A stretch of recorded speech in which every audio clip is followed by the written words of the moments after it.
गुंजाउने यो हो रेडियो सान्वी 96.4।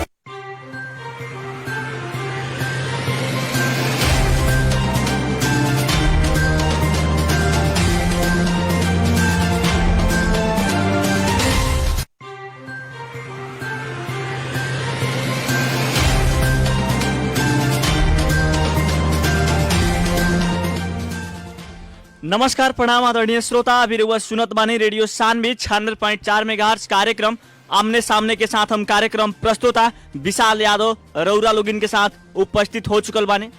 कार्यक्रम आमने सामने के साथ निरंतर चर्चा समसामयिक विषय पे रउआ सुन रहल बानी। पर्सा जिला के देखल जाए तो लगभग गाउँपालिका, नगरपालिका, वीरगंज महानगरपालिका अपन 2079 और 80 के नीति तथा कार्यक्रम बजट प्रस्तुत कर चुकल बाटे।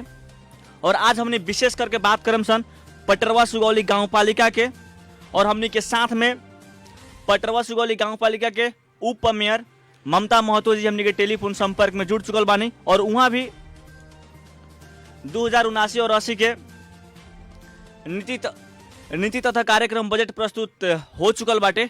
और वहाँ से अब 2079 और 80 के मेन प्राथमिकता का रख ले बानी लोग, ये विषय में हमने बात करम सन कार्यक्रम आमने सामने में। स्वागत बटे ममता मैडम जी अपने के। धन्यवाद। का हो रहल बाटे अभी? एकदम ठीक बाटे जी।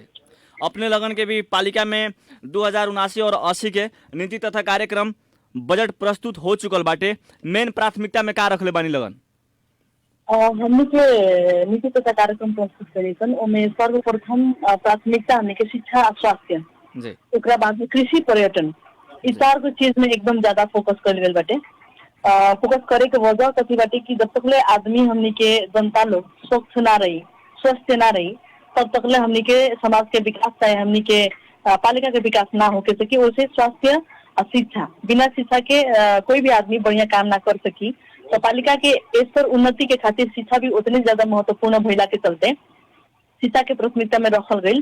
वैसे ही हमने के कृषि या पर्यटन, कृषि हमने के पालिका के 80% जनता लोग कृषि में आधारित भइला के वजह से कृषि के प्राथमिकता रखते हुए पालिका के अपन स्रोत आर्थिक अवस्था बढ़िया करे के खातिर ओकरा बाद में पटरवा सुगौली गाँव पालिका पर्यटन के क्षेत्र में बढ़िया करे वाला अवस्था, प्रचुर अवस्था रहला के वजह से प्राथमिकता पर्यटन के प्राथमिकता देते हुए हाथा धाम, ओकरा बाद में हमनी के धुमरी माई, ओकरा बाद में हमनी के गादी माई जैसन पर्यटकीय स्थल के स्तर उन्नति करते हुए ओकर डीपीआर तैयार करते हुए हमनी के अपन आर्थिक स्रोत विकास के लागी पर्यटन में हमनी के खास तौर पर जोर दिल बानी सन। जी। जहाँ तक रुआ कहनी शिक्षा में विशेष फोकस के लिए बानी सन और पर्यटकीय क्षेत्र बनावे खातिर विशेष फोकस हमने कैले बानी सन। शिक्षा के बात कैले कौना ढंग से परिवर्तन करल लगन शिक्षा में? परिवर्तन हमने के करे के पड़ी शिक्षा में, काहे कि अब शिक्षा विगत के अवस्था में देखल जाए तो भौतिक अवस्था के जर्जर अवस्था रहे, लेकिन अभी हमने के 5 वर्ष के दौरान में कुछ काम भइल बाटे, कुछ अभी भी करे के बाकी बाटे। लेकिन गुणस्तरीय शिक्षा के लागी हमने के शिक्षक व्यवस्थापन, ओमे भी विषयगत शिक्षक के व्यवस्थापन करल अति जरूरी भइला के वजह से हमने के केंद्र स्तर से पहल कर रहल बानी सन। हमने के गाँव पालिका के जितना भी विद्यार्थी संख्या बाटे, वो विद्यार्थी संख्या के अनुपात में 71 गो शिक्षक और हमने के कमी बाटे। वो 71 गो शिक्षक के मैनेजमेंट करे खातिर प्लस हमने के गाँव पालिका के 3 गो जोन मावी विद्यालय बाटे, वो मावी विद्यालय के स्तर गुणस्तर हमने के बढ़ावे के लागी भी विषयगत शिक्षक के मांग करते हुए ओकरा के आगे बढ़ा के हमने के विद्यार्थी सबके गुणस्तर शिक्षा देवे के कोशिश में जुटल बानी सन। अपने के पालिका में कय गो स्कूल पड़ेला? 24 गो स्कूल पड़ता, जोना में 23 गो स्कूल हमने के नेपाल सरकार के, एगो स्कूल हमने के मुस्लिम समुदाय के मदरसा बाटे। 24 गो स्कूल हमने के टोटल 24 गो स्कूल पड़त बाटे। लेकिन रौरा स्कूल में देखल तो शिक्षक लोग के भी कमी रहल बाटे, बहुत ऐसे स्कूल में शिक्षक लोग नहीं की। जी, अब शिक्षक लोग के जहाँ तक ले बात करम तो नेपाल सरकार के ही एगो हेडेक के रूप में रहल बाटे। नेपाल के कोनो भी स्कूल में, गवर्नमेंट स्कूल में हमने के बात करल जाए तो विद्यार्थी के संख्या के अनुपात में शिक्षक के कमी बाटे। ये हमने के पटरवा सुगौली के विद्यालय के ना बल्कि नेपाल के संपूर्ण विद्यालय की समस्या ई रहल बाटे। हमनी के जितना मैन पावर बाटे ओकरा के ही प्रयोग करके ओकरा के सही तरीका से उचित व्यवस्थापन करके गुणस्तर शिक्षा के देवे की कोशिश हमनी के करता नहीं सन। लेकिन जितना हमनी के रिजल्ट आवे के चाहिए उ तरीका से रिजल्ट नहीं के आयल, ओ से हमनी के खास तौर पर शिक्षक व्यवस्थापन में लागल बने सन। ओमे भी काफी बात है कि पटेरवा सुगौली गाँव पालिका विगत के दिन से ही हमनी शिक्षा के व्यवस्था शिक्षक के व्यवस्थापन करे खातिर पालिका स्तर में 10,000 रुपया दे के विषयगत शिक्षा के मैनेजमेंट करे के कोशिश निजी स्रोत से शिक्षक विद्यालय अनुदान कह के हमनी के एगो शिक्षक सृजना करके उन लोग के मैनेजमेंट करे के कोशिश कैले बनी सन। लेकिन 30 गो शिक्षक लोग के व्यवस्थापन करे से पूरा होके जाए वाला अवस्था नहीं थे। ओसे हमनी के केंद्रीय कार्यालय में शिक्षा मंत्रालय से बातचीत हो रहा बाटे ताकि हमनी की समस्या समाधान हो सब बिहान के दिन में हमनी के गुणस्तर शिक्षा के जन बात करते पूरा हो जी। ई राउर दूसरका कार्यकाल बीतल समय में भी राउरे कार्यकाल रहे, अब की बार भी राउरे कार्यकाल बाटे, बहुमत के सरकार भी बाटे अभी पटेरवा सुगौली गाँव पालिका में रौरा लोगिन के। जहाँ तक देखल जाए अभी तक अपने के पालिका में विद्यालय व्यवस्थापन समिति भी गठन नहीं के भाई जी। विद्यालय व्यवस्थापन समिति के बात करल जाए तो ज्यादातर हमनी के विद्यालय सब में समिति गठन हो चुकल बाटे। जहाँ एक दूगो बाकी बाटे वहाँ राजनीतिक कारण बनावल गए बाटे। कथी देखल गई कि स्थानीय तौर के बहुत सारा जगह में छोटा छोटा मुद्दा के भी राजनीतिकीकरण करके ओकरा के बड़का इश्यू बनावल गई बाटे। जहाँ राजनीतिक दल एक दूसरे से टकराव होके जहाँ एक दूसरे से मोटिवेट होके कोनो भी काम आगे बढ़ावता है, कोनो भी मुद्दा में हाथ डाला जाता, वहाँ वो मुद्दा इतना सहज तरीका से समाधान होने वाला अवस्था नहीं के जोन की जेकरा वजह से कुछ विद्यालय में मात्र हमनी के पार्टीगत रूप लेला के वजह से हमनी के सोल्व होने वाला अवस्था ना रहल विगत के दिन में। लेकिन अभी के दौरान में नया सेशन जोन आ गई, इस सेशन के शुरुआत से ही हमने की सब चीज के उठान कर रहा बनी सन। परिषद के बाद में हमनी के संपूर्ण विद्यालय व्यवस्थापन समिति के बनावे के लगी अध्यक्ष लगायत हमनी के संपूर्ण टीम नेपाली कांग्रेस के संपूर्ण टीम खुद से पहल करके एक हमनी के व्यवस्थापन करे के सोच विचार रहल बाटे, तो के जानकारी भी देवे के चाहे जी।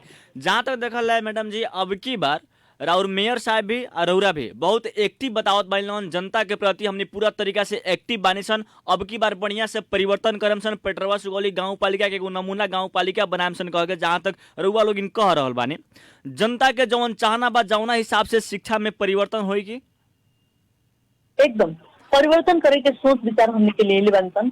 एक से विगत साल में कथी रहे कि अध्यक्ष दूसरा पार्टी के रहे, हम रहनी दूसरा पार्टी के, कम्युनिकेशन गैप रहे।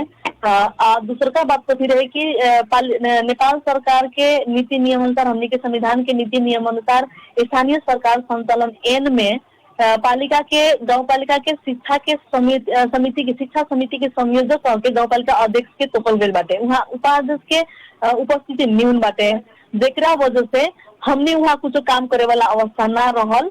आपके अभी के जौन अवस्था बाटे तो हमनी के अपन पार्टी के अध्यक्ष भइला के वजह से कोनो भी चीज में हमनी के राय सलाह एक दूसरे से छलफल होइए के आगाड़ी बढ़ता, जेकरा वजह से हमनी के जौन अनुभव कैले बनी विगत के दिन में कमी कमजोरी के सुधार करते हुए अनुगमन के पार्टों के जौन बाटे ओकरा के तीव्रता देते हुए हमनी के आगे बढ़े वाला सिचुएशन बाटे। ओसे हमरा पूरा विश्वास बाटे कि हमनी जौन सोच विचार से आगे बढ़ रहा बनी सन, एक दूसरे से कम्युनिकेशन करके आगे बढ़ रहा बनी सन, ओकरा के हमनी के परिपूर्ति करे वाला अवस्था हमनी कने बाटे। हमनी उस चीज में लागल बनी सन। बिहान के दिन में हमनी के अपन जौन एम बाटे उद्देश्य बाटे वो ऑब्वियसली पूरा होई कहोगे। जहाँ तक अनुगमन के बात कहानी है जो अनुगमन भी कर रहल बानी सन, हर पालिका में देखल है स्थानीय सरकार जितना भी भइल बानी लोग सब कोई अनुगमन शिक्षा और स्वास्थ्य पर विशेष फोकस कैले बानी लोग। शिक्षा में विशेष करके देखल है तो वार्डा अध्यक्ष जी से लेके मेयर तक ले हर स्कूल में जाके अपना से अनुगमन कर रहल बानी लोग। रउरा लोग भी कर रहल बानी, बढ़िया बात बाटे। जो अब की बार जनता परिवर्तन चाहते बाटे, बीतल समय में उप मेयर का नहीं जनता के पता ना रहे, लेकिन अब की बार उप मेयर और मेयर का बानी कह के जनता के बढ़िया तरीका से पता बाटे, तो जनता पर परिवर्तन भी खोज बानी। शिक्षा में जहाँ तक बात कैले अपने के पालिका के जनता के वो कथन रहल बाटे जे बहुत ऐसा स्कूल में अपने के पालिका में जितना भी स्कूल बाटे बहुत ऐसा स्कूल में देखल जाए तो अपना गाँव घर के शिक्षक लोग अपना गांव के स्कूल में पढ़ैला के चलते वहाँ राजनीतिक बेसिस देखे के मिलल बाटे। उ गांव घर के शिक्षक लोग जौन अपना गांव घर के स्कूल में पढ़ावत बानी उ शिक्षक लोग के दूसरा गांव में ट्रांसफर करे के और दोसर गांव के शिक्षक लोग के ई गांव में बुला के बढ़िया तरीका से पठन पाठन करावे के। कैसा रउरा लोग इनके ए पर फोकस बाटे, आम पब्लिक के आवाज रहल बाटे। आम पब्लिक की आवाज बाटे हमनी की भी थोड़ा बहुत महसूस कैले बनी सन। हालांकि देखल जाए तो नेपाल के परिवेश अभी ऐसा का बाटे कि हर एक क्षेत्र में और ऐसा कोनो ऐसा क्षेत्र ही नहीं के जहाँ राजनीति ना होके। शिक्षा तो और ज्यादा माने अवस्था देखल जाए तो शिक्षा में भी राजनीतिकीकरण बाटे। हमनी के जौन इंटरनल बात बाटे कि यहाँ के शिक्षक लोग दूसरा जगह पठावे की, तो वास्तव में कहल जाए तो स्थानीय सरकार संचालन ऐन 2074 में हमनी के स्थानीय सरकार के मार्फत में रहल चीज बाटे, ओकरा के हमनी के मद्देनजर करते हुए अपन सभा सका के हमनी उहे चीज में लागल जाए के व्यवस्थापन करल जरूरी बाटे। हमनी संगे जितना भी शिक्षक लोग बाटे उ शिक्षक लोग के कहाँ केकरा के कहाँ रखला से गुणस्तर शिक्षा थोड़ा सा अच्छा हुई, तो हमनी के भी छलफल चल रहा बाटे। बाकी सभी चीज हमनी अपने अध्यक्ष या उपाध्यक्ष ही करे वाला अवस्था नहीं है, तो एमे हमनी के विशेष बोर्ड के सदस्य लोग बैठ के छलफल करके एकरा के कहीं न कहीं हमनी के तुंगो लगावे के एगो सोच विचार आयल बाटे। विगत के आवे वाला दिन में अपने लोग के सुने के मिलबे करी कि पटेलवा सुगौली एगो शिक्षा में एगो बेहतर रणनीति अपने लोग जहाँ की पटेलवा सुगौली गाँव पालिका के नीति शिक्षा नीति एकदम बढ़िया होके जा रहा बाटे। जितना मेन पावर हमनी संगे बाटे ओकरा के सही यूटिलाइज करके सही ओकरा के प्रयोग करके हमनी के एगो अच्छा सोच विचार करके मैनेजमेंट करके गुणस्तर शिक्षा को जाए करके बहुत जल्द ही सुने के मिली। बहुमत के सरकार बाटे, अब की बार बढ़िया तरीका से परिवर्तन होखो पटेलवा सुगौली गाँव पालिका में, आम जनता के भी ये टारगेट रहल बाटे। जी धन्यवाद जी। अब जहाँ तक देखल है, अब बात के लिए हमने स्वास्थ्य के, अब स्वास्थ्य में देखल, स्वास्थ्य में रउरा लोग इनके ध्यान कैसे रही? बढ़िया रहे, जैसे कि अब स्वास्थ्य में पहले हमने के 41 किस्म के औषधि नेपाल सरकार द्वारा वितरण होते रहे, तो अभी के अवस्था में 91 किस्म के औषधि सब फ्री ऑफ कॉस्ट माने बिना पैसा के निःशुल्क हमने के नेपाल सरकार द्वारा वितरण होके जाए वाला अवस्था बाटे। उ अनुसार से हमनी के जितना भी कर्मचारी लोग बाटे, तो 2-4 आदमी माने कम आदमी हमनी के नेपाल सरकार के कर्मचारी बाटे, बाकी के और करार कर्मचारी बाटे, लेकिन फिर भी उन लोग के प्रयोग करके हमनी के गाँव पालिका के 5 गोड़ा में 3 गोड़ा में हमनी के बर्थिंग सेंटर संचालन कर रहा बानी सन, जोना में वार्षिक रेट में अब हमनी के गाजी स्वास्थ्य चौकी पे बात करल जाए तो 170 से लेके 180 को डिलीवरी के सुहा होला। वैसे ने हमनी के निष्ठा के बात करल जाए तो 150 से लेके 160 को होला। वैसे हमनी के 4 नंबर पटेलवा सुगौली के स्वास्थ्य चौकी पे बात करल जाए तो वहाँ 25 को से लेके 30 को तक लेके हमनी के वहाँ डिलीवरी के बाटे। वैसे ने हमनी के पब्लिक हेल्थ से रिलेटेड जितना भी मुद्दा सब बाटे वो मुद्दा सब में हमनी के कर्मचारी सब लगभग बढ़िया तरीका से काम कर रहा बाटे। पटेलवा सुगौली के रिजल्ट देखल जाए तो और पालिका के तुलना में बढ़िया बाटे करके हमारा महसूस हो बाटे। इ लोग एक्टिव भी बाटे हमनी के कर्मचारी लोग, और अनुसार से हमनी के सोच से जितना काम कर रहा बानी सन, लेकिन फिर भी बहुत ज्यादा काम करे के अभी भी बाकी बाटे। तो अभी हमनी के नया कार्यकाल में बानी सन, नया शुरुआती चरण में बानी सन, हमनी के अपन कर्मचारी के साथ समन्वय करके और कैसे बेहतर बनावल जा सकता ओके लागी हमनी के छलफल होके अगाडि बढ़े करमसन करके बर्चिंग सेंटर के बात कहनी है, जो बर्चिंग सेंटर बाटे हमनी के पालिका में, बर्चिंग सेंटर में टाइम से नर्स और डॉक्टर लोग से भेंट होखेला कि नहीं योजना एकदम होखेला 24 घंटा 10 to 5 माने 10 to 4 10 to 5 हमनी के जोन वर्किंग पीरियड बाटे ओमे सभी लोग से भेंट घाट होबे करला। बाकी हमनी के हर एक वर्किंग सेंटर में नाइट के लागी भी रहे वाला व्यवस्थापन हमनी के पहले बने सन, तो वहाँ नाइट में भी हमनी के कर्मचारी लोग से भेंट घाट हुए, नाइट में भी हमनी के डिलीवरी होके वाला चांसेस मैक्सिमम ना हमेशा 100% ही बाटे, वो लोग नाइट में भी ड्यूटी करला लोग। जी। अपने के पालिका में बहुत जगह देखल है जौन स्वास्थ्य चौकी होकेला, तो स्वास्थ्य चौकी में नेपाल सरकार से जौन औषधि मिलेला वो औषधि जितना औषधि आम जनता के पास पुगे के चाहे, जितना औषधि स्वास्थ्य चौकी में हमेशा खातर उपलब्ध होके के चाहे, उतना औषधि अभी देखल है तो नहीं है। हमर पालिका के बात करल जाए तो हमनी इस चीज में एकदम बखूबी अनुगमन के बातों तेज करके तैयार करके इस चीज के अनुगमन हमनी कैले बनी सन। गुनासो हमनी के जनता के आवला तो हमनी के समन्वय करल जाला, लेकिन का चल गई कि स्वास्थ्य क्षेत्र जौन बाटे पालिका स्थानीय सरकार ओकरा बाद में केंद्र सरकार ओकरा बाद में प्रदेश सरकार, तीनों सरकार के मातहत में रह के तीनों सरकार के कोऑर्डिनेशन में रह के चले वाला अवस्था बाटे। जौना में पालिका में जौन हमनी के औषधि जितना भी नेपाल सरकार के द्वारा वितरण कल गई जितना भी हमनी के औषधि बाटे वो औषधि सब पालिका से किने वाला अवस्था नहीं है, काहे कि वो नेपाली सरकार भेजेला लोग, तो जौन हमनी के पालिका से किने वाला औषधि बाटे वो हमनी के भरपूर रूप से बाटे। नेपाल सरकार से आवेला जौन औषधि बाटे जौन की पालिका से किने के अथॉरिटी हमनी के नहीं है, वो औषधि में कमी कमजोरी मिलल बाटे कहते हम खुद से अनुगमन करके ई बात के हमें फाइनलाइज कैले बनी तो ओ से एमे घटे के कारण चाहे ना मिले के कारण 2-3 गो बाटे, जैसे कि केंद्र सरकार और प्रदेश सरकार जना माने सही समय में सही उचित तरीका में सही मात्रा में अगर उ लोग हमनी के दवा भेजता तो हमनी अपन पालिका से देवे में समर्थ होता नहीं। तीनों सरकार के बीच में अंतर कोऑर्डिनेशन जन होके कहीं उ गैपिंग भइला के चलते उ शिकायत हमनी के भी महसूस बाटे। ओ शिकायत में हमनी के कोशिश कर रहल बानी सन उ लोग से समन्वय करे के, अगर उ लोग के किने के क्षमता नहीं के तो हमनी के फॉरवर्ड करो तो हमनी के अपना से खरीदें, लेकिन वो अवस्था नेपाल सरकार यानी कि केंद्र सरकार और प्रदेश सरकार हमनी के वो अथॉरिटी नहीं दिला के वजह से ना दिला के वजह से हमनी के उमें कमी कमजोरी हो रहा बाटे। लेकिन पालिका से दोनों भी औषधि मिले के चाहिए, जन खरीदे के चाहिए, ओमे हमनी के भरपूर रूप से खरीद के आगे बढ़ा रहे सन। अब नेपाल सरकार हमनी को अथॉरिटी भी ना दी, अपना किन के पठेबे ना करिए तो उन्हें जाके हमनी के थोड़ा सा फेलियर होता नहीं, जेकर जवाबदेही स्थानीय तहबीर होके के पड़ता भोगनीय हमनी के भी भोगता नहीं, वो दुख महसूस हमनी के भी बात है। लेकिन जनता रौरा लोग नहीं खोजे, जनता रौरा लोग नहीं खोजे। मीडिया कर्मी साथी लोग से आग्रह करम कि ई जोन बने हमनी के बीच के गैपिंग बटे स्थानीय सरकार के प्रदेश सरकार केंद्र सरकार स्वास्थ्य के क्षेत्र में तो कम्युनिकेशन फुलफिल करे खातिर अपने लोग के भी पॉजिटिव रिस्पांस पॉजिटिव सहयोग हमनी के चाहिए तो हम आग्रह करे। जनता तो रौरा लोग इनके खोजी काहे से जनता रौरा लोग इनके निर्वाचित कइले बा, जनता के तो लौकत नहीं के केंद्र सरकार दा ई कौन सरकार देता, लेकिन जनता रौरा लोग इनके खोजी, रौरा लोग इनका अगला निकाय में पहल करे के पड़ल। जी एकदम हमनी के अपना से यहाँ से डायरेक्टली हमनी के मेल द्वारा भी कम्युनिकेशन हो रहा बाटे।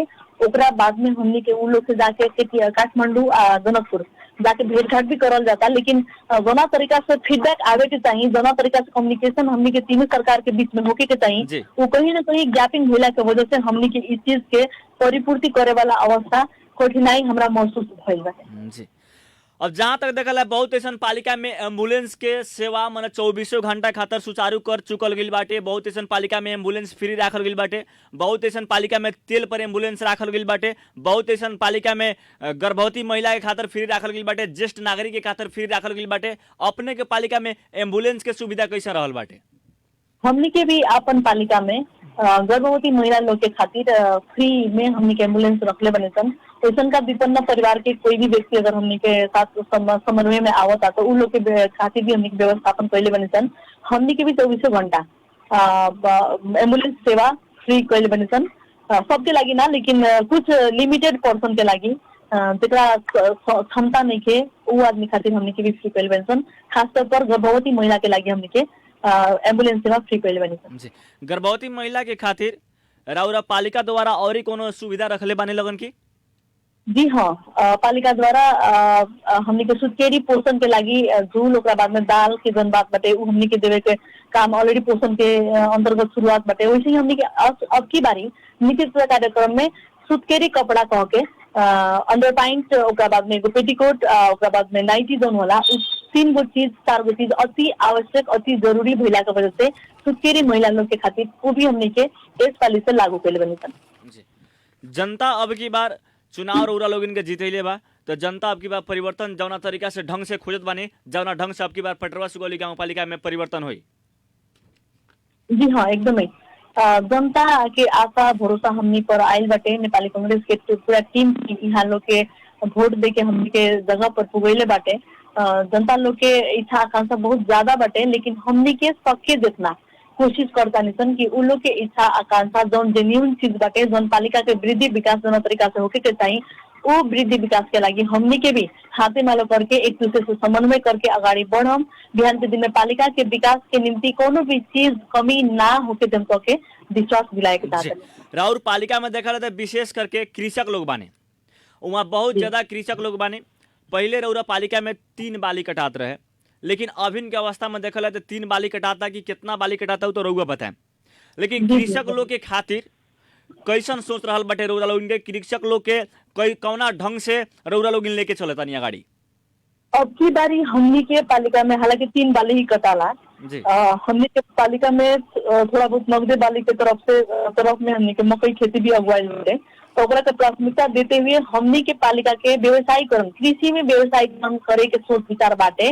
तो अब की बारी हमनी के अपन पालिका में बाजार व्यवस्थापन जितना भी हमनी के पालिका में उत्पादन हो रहा बाटे वो उत्पादन के हमनी के कृषि सहकारी संस्था सबसे समन्वय करके यहाँ के उत्पादन भइल जितना भी कृषि सामग्री सब बाटे ओकरा के बाजारीकरण करे के व्यवस्थापन करे के सोच विचार हमनी के रहल बाटे। हरेक पालिका में हरेक वार्ड में एगो कृषि उपज संकलन केंद्र हमनी के व्यवस्थापन करके उस संकलन के हमनी के केंद्र लेवल में चाहे हमनी के जहाँ जहाँ सरकारी के खपत बाटे जहाँ उ चीज के खपत बाटे वहाँ पुग्यावे के सोच विचार हमनी के कैले बनी सन। वैसे ही हमनी के कृषक लोग के विशेष अनुदान के साथ साथ ऋण के व्यवस्थापन अब कृषि में लागल जितना भी साथी भाई लोग बाटे ओकरा के ऋण के व्यवस्थापन हमनी के स्थानीय जोन बैंक सब बाटे उ लोग से समन्वय करके हमनी के बैंक से समन्वय करके ऋण उपलब्ध करावे के भी सोच विचार रहल बाटे।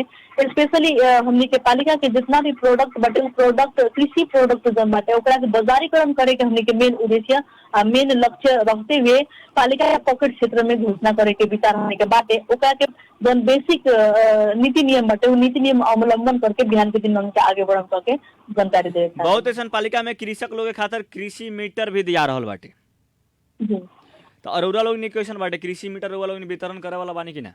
कृषि मीटर तो ना लेकिन हमनी के कृषि यंत्र सब में बहुत ही संगा चीज करला जोन की हमनी के व्यवस्थापन करे के देवे के सोच विचार रहल बाटे। कृषि मीटर ही ना कहल जाए बिहान के दिन में हमनी के अभी योजना बने के क्रम में बाटे। अगर बिहान के दिन में हमनी के कृषक लोग के जोन समस्या बाटे जोन चाहना बाटे जोन मांग बाटे उ मांग के पूरा करते हुए उ मांग के मद्देनजर करते हुए हमनी के अपन योजना बनावे के सोच विचार रखले बनी सब। अभी तक रउरा पालिका में 3 बाली कटा रहल बाटे। सोता के भी पानी रउरा लोगन के गांव में आवेला रउरा लोगन के पालिका में आवेला। सोता के पानी अभी के अवस्था में देखल है तो रउरा लोगन के पालिका में आ रहल बा कि नहीं आवत? जी हाँ अबे करला ओकरा व्यवस्थापन करे के भी जिम्मेदारी दायित्व हमनी के बाटे तो ओकरा करबे करल जाए जी। और साथ में जहाँ तक देखल युवा लोग के विशेष करके हमने बात की पेट्रोल सुगौली गाँव पालिका के युवा लोग के बहुत ऐसा युवा लोग बानी बेरोजगारी भइला के कारण उ लोग सही रास्ता पर नहीं थे बहुत गलत रास्ता पर चल गए मान लोग। अपने के पालिका में कुछ दिन पहले सुने के मिल रहा है जो युवा लोग विभिन्न नशा यूज कर रहा बानी सही रास्ता पर नहीं जात सही रास्ता पर नहीं खी। युवा लोग जितना भी बेरोजगारी बानी इ लोग के रोजगारी अवसर में परिवर्तन करे के खातिर कैसन एजेंडा रहल बाटे राउर पालिका ओर से? हमनी के पालिका में युवा विशेष कार्यक्रम में विभिन्न कार्यक्रम हमनी के लावे के सोच विचार रहल बाटे। जैसे कि हर एक वड़ा में हमनी के कृषि उपज संकलन केंद्र वहाँ तैयार करें तो वहाँ भी 2-4 आदमी के जॉब गारंटी करे के अवस्था बाटे। वैसे हमनी के बागवानी यानी कि हमनी के फल फूल के खेती जहाँ भी हमनी के ऐलानी पड़ती जगह सब बाटे ओमे हमनी के विशेष वृक्षारोपण फल फूल के खेती करके ओकरा के व्यवस्थापन ओकरा के मैनेजमेंट करे के जिम्मेदारी दायित्व जन बाटे हमनी के पालिका के युवा सबके हमनी के लगाए। वैसे जितना भी हमनी के आपन पालिका के इंटरनल आंतरिक स्रोत जन बढ़ावे के बात बाटे वो इंटरनल स्रोत हमनी के बढ़ाएं तो हमनी के पालिका के जितना भी युवा सब बाटे ओकरा एडजस्ट कहीं न कहीं एडजस्ट करे वाला अवस्था हमनी के सोच विचार रखले बनी सन। तो हमनी के शुरुआत कर दिल में अपन पालिका के युवा सबके व्यवस्थापन करे के जिम्मेदारी या सोच जन बाटे उनका व्यवस्थापन करे के लागल बनी सन। अब देखिए एमे कहाँ तक सक्सेस होता नहीं सन लेकिन हमनी के सोच विचार अनुसार काम करे के भी अभी आर्थिक वर्ष से शुरुआत करें युवा लोग के भी परिवर्तन कईल बहुत ज्यादा जरूरी रहल बाटे। काहे से युवा लोग के स्किल बेस्ड ट्रेनिंग यानी कि सिर्फ युक्त तालीम प्रोवाइड करके खाली तालीम प्रोवाइड करके ना बल्कि तालीम व्यवस्था प्रोवाइड दे के ओकरा के व्यवस्थापन करे के भी सोच विचार हमनी के पालिका का बाटे। ई तरीका से हमनी के आगे बढ़े वाला सिचुएशन बाटे जी। अब युवा लोग के भी परिवर्तन कर लगन पेट्रोल सुगौली गाँव पालिका में अपनी नमूना एगो गाँव पालिका बनाई लगन। अब अपने लोगन के जहाँ तक देखल है अपने लोगन के पालिका में आर्थिक स्थिति कमजोर भइल व्यक्ति लोग भी बहुत ज्यादा रहल बानी दलित समुदाय लोग भी बानी उ लोग के बारे में कैसन कैसन एजेंडा रहल बाटे रउरा पालिका ओर से?